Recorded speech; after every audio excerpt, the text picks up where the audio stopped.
Seigneur, ta parole est grande, elle demeure à jamais.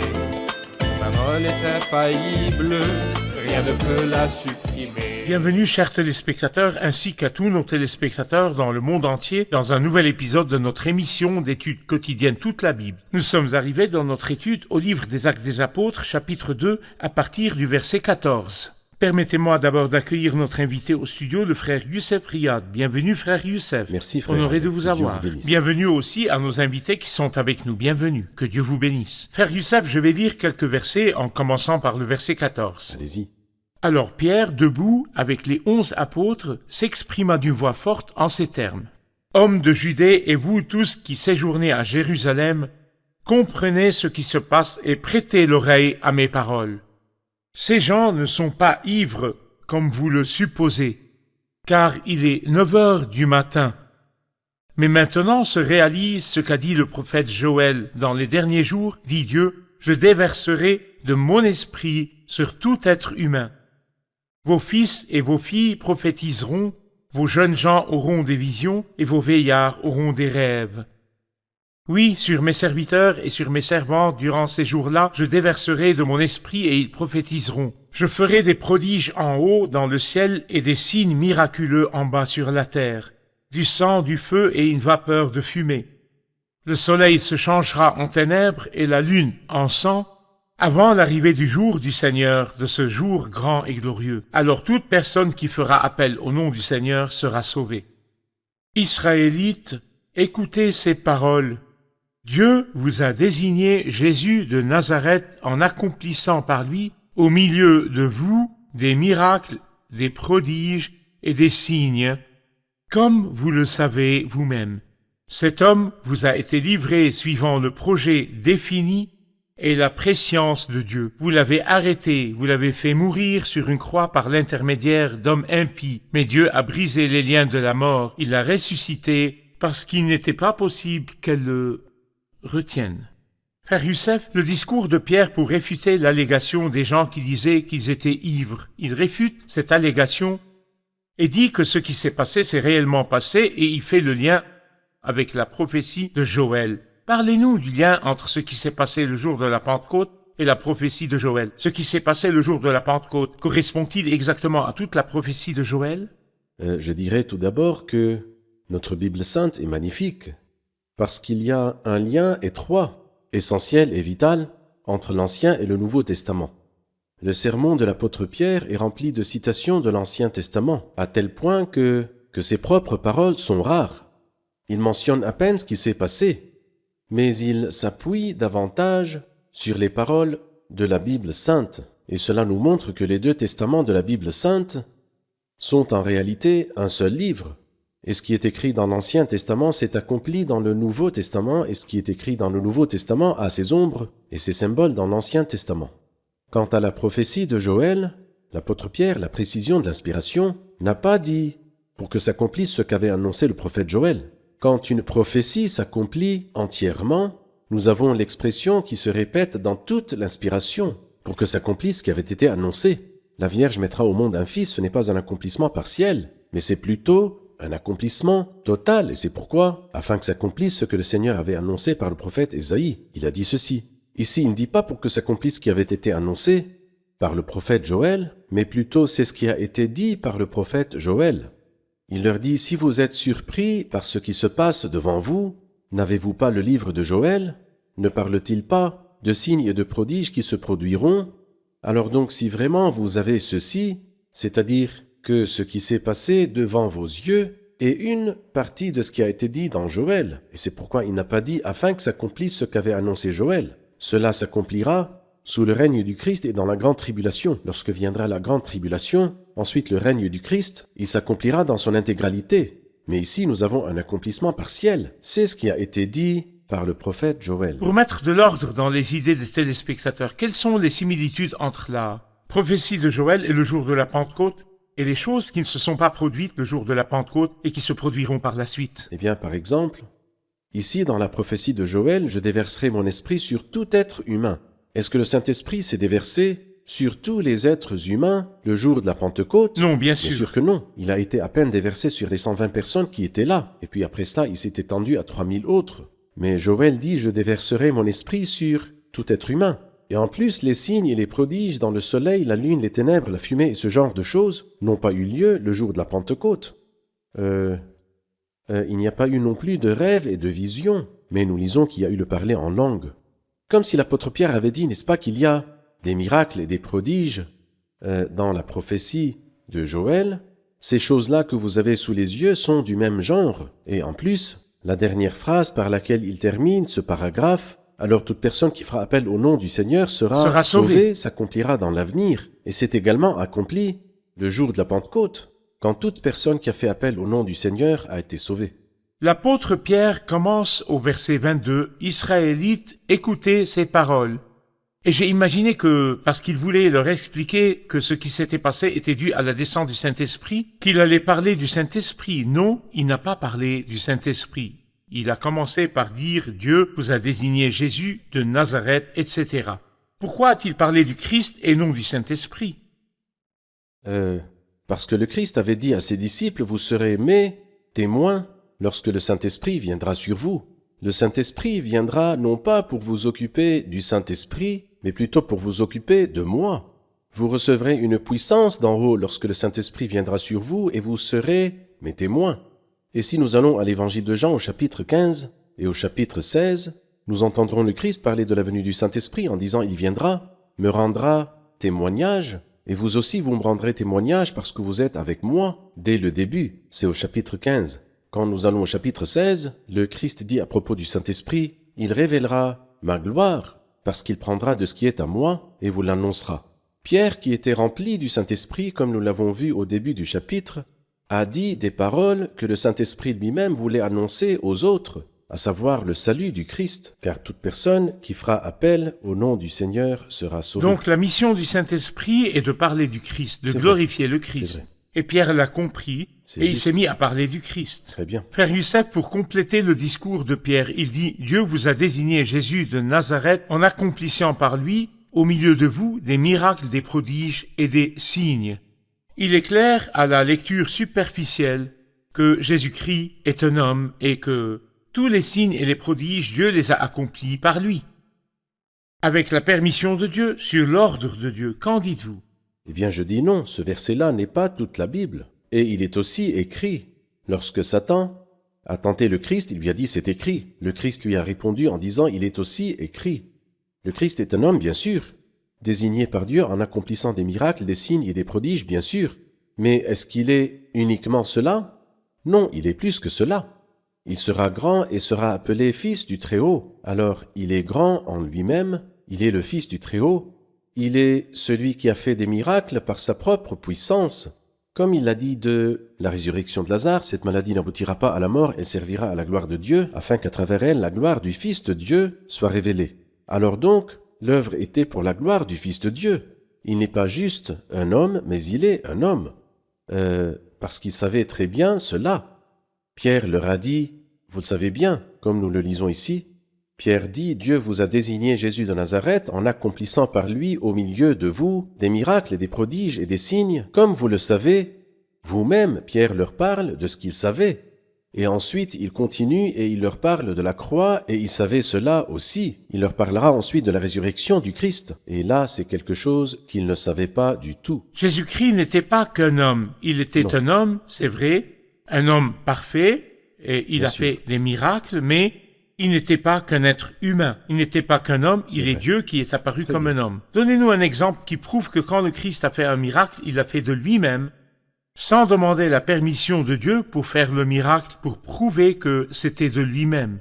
Le miracle que j'ai mentionné illustre cela, le miracle de la résurrection de Lazare. Notre ami Lazare s'est endormi, mais moi je vais aller le réveiller. Arrivé au village de Béthanie, il dit à Marthe, ton frère ressuscitera. Et quand il a ressuscité Lazare, il n'a pas prié comme certains le pensent pour que Dieu lui donne le pouvoir. Mais j'ai parlé à cause de la foule afin qu'ils croient que c'est toi qui m'as envoyé. Non pas pour que tu me donnes le pouvoir pour ressusciter Lazare d'entre les morts. Non, il a ressuscité Lazare par son propre pouvoir. et par sa propre gloire. Le Christ est Dieu qui est apparu comme bien. un homme. Très Nous bien. allons faire une pause puis prendre la question du public. Chers téléspectateurs, ne quittez pas.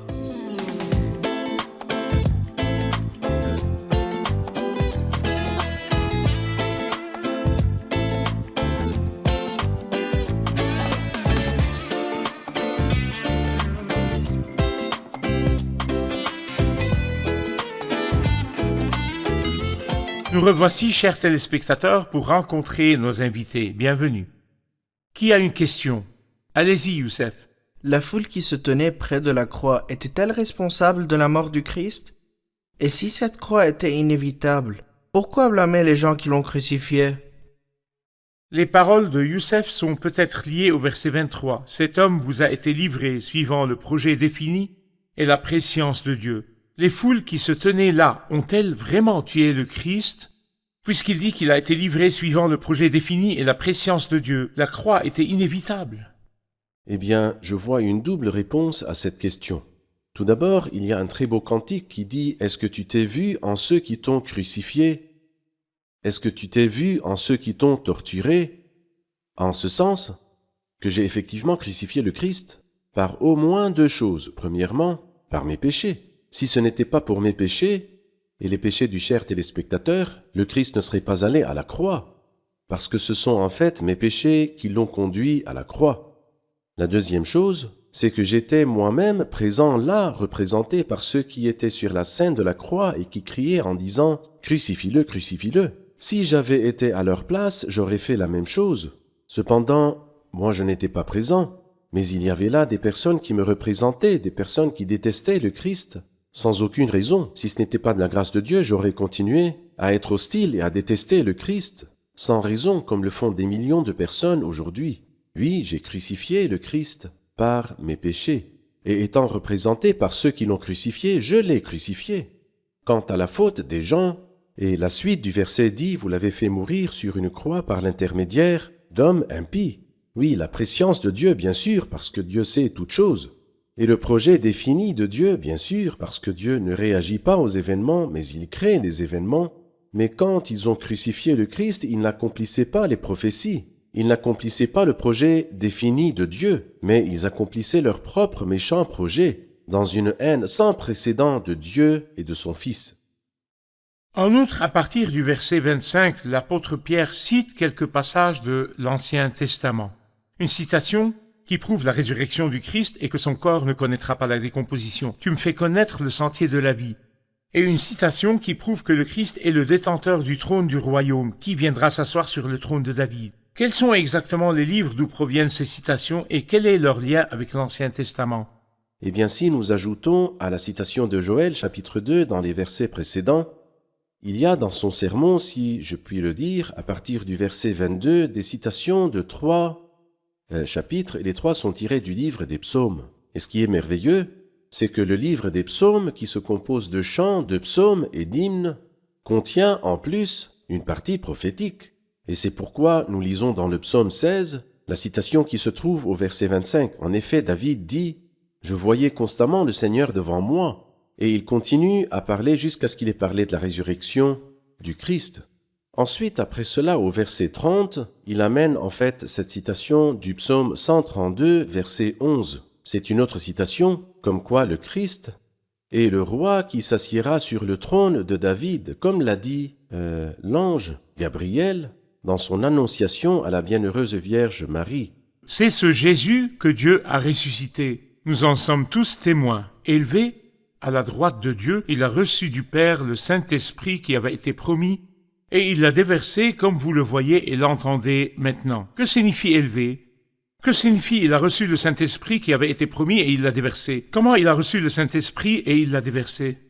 Eh bien, permettez-moi de faire un petit commentaire. Quand Pierre dit ces paroles, c'est ce Jésus que Dieu a ressuscité et tous, nous en sommes témoins. Bien qu'il ait dit auparavant, avant cela, un témoignage tiré des psaumes, comme s'il avait cité 2 témoignages, un témoignage de la Bible et un témoignage des vivants. Nous avons vu le Christ ressuscité de nos propres yeux. Et cela nous rappelle la transfiguration. La parole s'est accomplie et nous avons vu aussi. Là, c'est la même chose. Dans la résurrection, la parole s'est accomplie et nous avons vu le Christ ressuscité. Nous avons donc deux témoignages, le témoignage de la Bible sainte qui est plus certaine et celui de ceux qui ont vu le Christ de leurs propres yeux. Il a été élevé, oui, et c'est lui qui a dit que le Saint-Esprit ne viendra pas avant que Jésus ne soit glorifié. C'est dans Jean chapitre 7, les versets 37 à 39 nous expliquent cela, que le Christ doit être glorifié et élevé afin qu'il envoie le Saint-Esprit. Et il dit ici qu'il a reçu le Saint-Esprit pour le déverser. Nous pouvons dire que le Christ a reçu le Saint-Esprit 2 fois, une fois pour lui-même, lors de son baptême, lorsque le Saint-Esprit est venu s'arrêter sur lui. Mais il n'est pas venu vers nous. La deuxième fois, après sa mort et sa résurrection, il a reçu le Saint-Esprit encore une fois, mais afin de le déverser sur nous. En termes symboliques, le grand prêtre était d'abord oint d'huile avant de verser le sang. Après que le sang ait été versé, lui et la famille sacerdotale étaient oints d'huile. Et c'est exactement ce qui s'est passé dans l'accomplissement des symboles de l'Ancien Testament d'une manière très précise dans ce qui s'est passé dans le Nouveau Testament. Je dois revenir un peu en arrière. Quand il a dit « Dieu vous a désigné Jésus de Nazareth », il a dit certains mots, je voudrais savoir s'ils sont synonymes ou s'ils sont différents. Il a dit des miracles, des signes et des prodiges, ou des miracles, des prodiges et des signes. Ces 3 mots ont-ils la même signification ou des significations différentes des miracles du livre des Actes? Ah oui, en fait, nous lisons toujours ces 3 expressions. Par exemple, dans Hébreux 2, 4, nous lisons aussi des signes et des prodiges et divers miracles. Et là aussi, les mêmes choses. Et je pense que ces 3 mots ne sont pas des synonymes. Miracle, des actes de puissance. Prodige, des choses extraordinaires, et les signes, des choses qui ont des connotations spirituelles. Par exemple, l'évangile de Jean ne nous parle pas de miracles ni de prodiges, Il nous parle de signes. Par contre, lorsque les gens ont vu l'homme qui était paralysé porter la civière et marcher, ils ont dit « Nous avons vu aujourd'hui des choses extraordinaires. » Quelqu'un d'infirme, paralysé, porte la civière et marche, ce sont les prodiges. Et les miracles aussi, par exemple, comme lorsque le Christ a fait taire la tempête en un mot, c'est une sorte de puissance que le Christ a révélée. Donc ils ne sont pas synonymes, mais ils se complètent les uns les autres. Frère Youssef, je vais lire les versets à partir de 42. Après nous avoir dit au verset 37, après avoir entendu ce discours, ils eurent le cœur vivement touché et dirent à Pierre et aux autres apôtres, « Père, que ferons-nous » Pierre leur dit, « Changez d'attitude et que chacun de vous soit baptisé au nom de Jésus-Christ pour le pardon de vos péchés et vous recevrez le don du Saint-Esprit. » Il nous dit au verset 42, « Ils persévéraient dans l'enseignement des apôtres, dans la communion fraternelle, dans la fraction du pain et dans les prières. La crainte s'emparait de chacun, et il se faisait beaucoup de prodiges et de signes miraculeux par l'intermédiaire des apôtres. Tous ceux qui croyaient étaient ensemble, et ils avaient tout en commun. » Nous allons faire une pause, puis prendre la question du public sur cette partie. Je vous retrouve après la pause.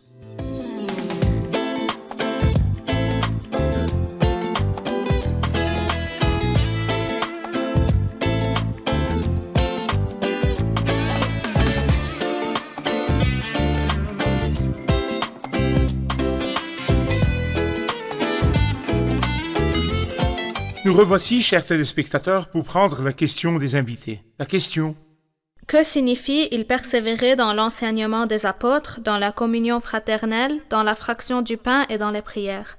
C'était le jour de la Pentecôte. Pourquoi cette même atmosphère d'église n'est-elle pas présente aujourd'hui? Frère Youssef, ces 4 choses, est-ce que l'Église les pratique aujourd'hui? En fait, ce sont des pratiques essentielles dans l'Église. Il ne peut y avoir d'Église au sens plein du terme sans ces quatre pratiques, à savoir l'enseignement des apôtres. Bien sûr, l'enseignement à cette époque était oral, car les épîtres du Nouveau Testament n'étaient pas écrites et le Nouveau Testament n'était pas encore écrit, c'était donc les apôtres qui enseignaient. Mais aujourd'hui, nous avons l'enseignement des apôtres dans le Nouveau Testament, surtout dans les épîtres. Nous devons donc étudier l'enseignement des apôtres.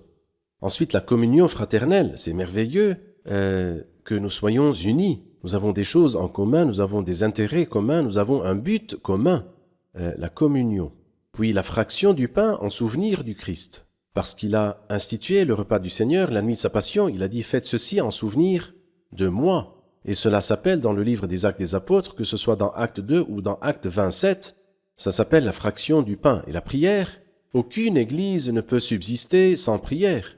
C'est pourquoi ces pratiques sont importantes, et sans elles, l'Église ne peut pas être vivante et forte au sens plein du terme. L'enseignement des apôtres pourrait être les réunions de l'étude de la Bible et de Exactement. l'étude de la parole dans C'est l'Église. juste. La fraction du pain, ou le repas du fraction Seigneur, du pain. la communion fraternelle, Oui. c'est les réunions où il y a une communion Exactement. entre les croyants, que ce soit dans la réunion ou la communion dans les maisons, les croyants qui se Exactement. rendent visite. C'est-à-dire, c'est un terme général qui inclut les réunions et en dehors Si des quelqu'un réunions. qui dit « Où sont les jours de la première église ?» Je veux les jours de la première église. Je lui réponds « Que voulez-vous des jours de la première église ?» Il me dit la puissance, les signes, les miracles, les langues et les belles choses qui avaient lieu.